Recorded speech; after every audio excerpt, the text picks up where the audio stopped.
Salutare, dragi prieteni! În videoclipul care urmează vă vom prezenta cum ajutăm roșiile în faza de înflorire, pentru ca acestea să nu avorteze florile și să lege fructificarea. Iar pentru a putea face asta vom face 3 soluții în 3 pași naturale pentru a susține roșiile în 2 faze esențiale, înflorirea și fructificarea. Fiecare dintre acestea 3 soluții aduce beneficii precise în momentul în care roșiile au nevoie de ele. Să nu avorteze florile și să lege bine rodul și să dezvolte bine rodul, adică roșiile să crească mari și sănătoase. Rămâneți până la finalul videoclipului pentru că aceste 3 soluții le vom utiliza în 14 zile. Haideți să ne apucăm de primul pas, de prima soluție. Aceasta este un fertilizant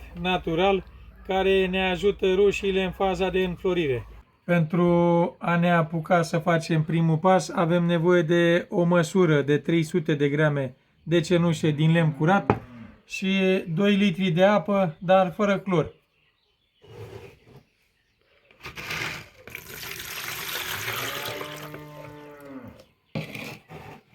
Vom pune 2 litri de apă într-un vas.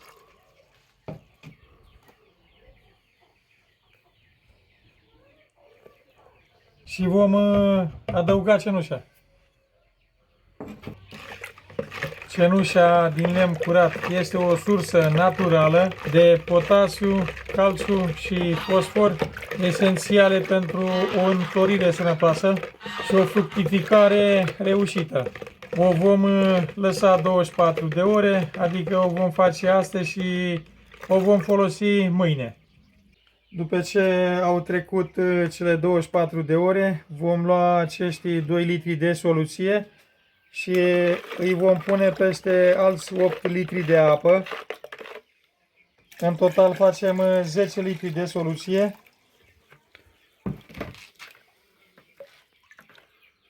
În ziua întâi vom folosi această soluție pe bază de cenușe și vom pune la fiecare plantă câte o măsură de 250 de ml la rădăcină.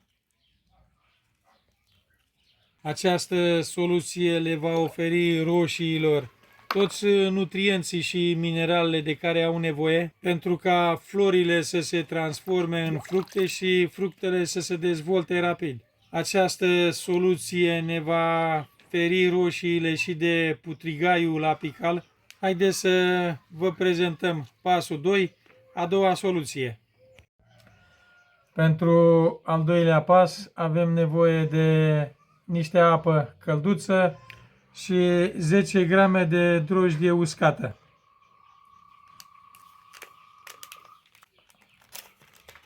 Vom pune drojdia uscată în apă. O vom amesteca bine. Drojdia uscată accelerează formarea și deschiderea florilor, stimulează creșterea rapidă a fructelor legate, susține plantele de roșii cu energie pentru formarea fructelor mari și sănătoase. Este bogată în vitamine din complexul B, iar aceasta ajută roșiile să extragă rapid din sol, ceea ce v-am prezentat la pasul 1, adică va ajuta să obțină potasiu și calciu și tot ce are nevoie pentru a lega fructificarea și a se dezvolta bine rodul. După ce am dizolvat bine această drojdie, o vom pune peste 10 litri de apă.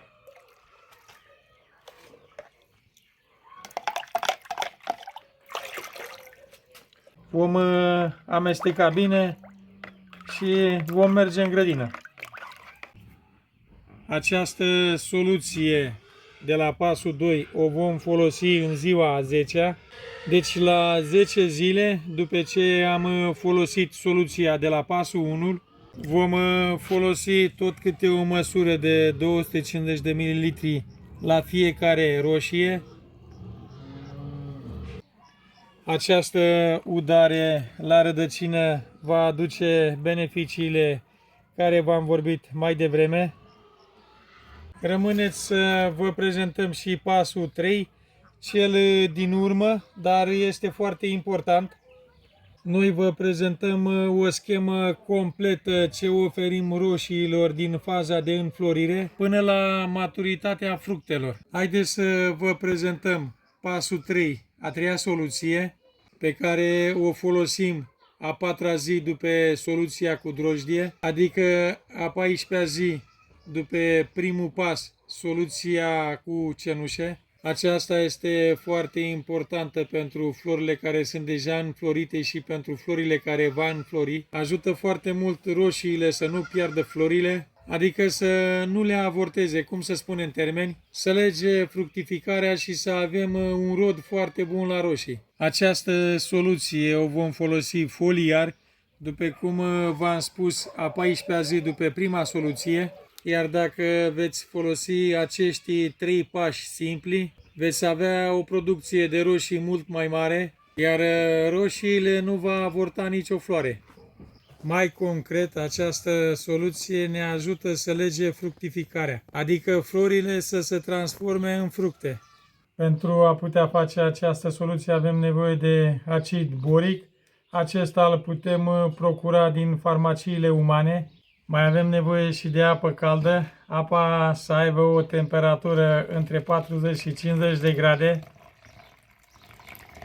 Nu contează cantitatea de apă pe care o punem în cană, aceasta o folosim pentru a dizolva acidul boric. Vom pune o linguriță de acid boric, dar nu cu vârf. Acidul boric este și un fungicid natural, va ține multe boli la distanță. Amestecăm bine să dizolve bine acidul boric. Diluăm această soluție în 10 litri de apă. Noi folosim apă de ploaie. Menționăm ca apa să nu conțină clor, pentru că le-ar putea face mai rău la roșii decât bine. Vom amesteca bine această soluție înainte de a pune în pompă.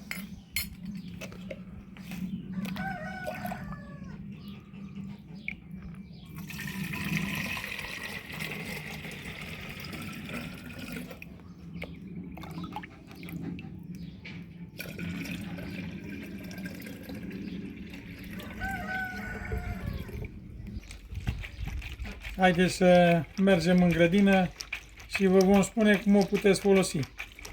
Această soluție o aplicăm foliar dimineața de vreme sau seara târziu când se răcorește afară. Cam asta este, dragi prieteni, cu cele 3 soluții ale noastre. Să sperăm că vă este de folos acest videoclip. Vă mulțumim frumos că ne urmăriți. Lăsați-ne și nouă un like, o abonare dacă nu v-ați abonat, un comentariu, o distribuire dacă vreați dumneavoastră. Vă mulțumim frumos tuturor. Să aveți o zi bună. Salutare!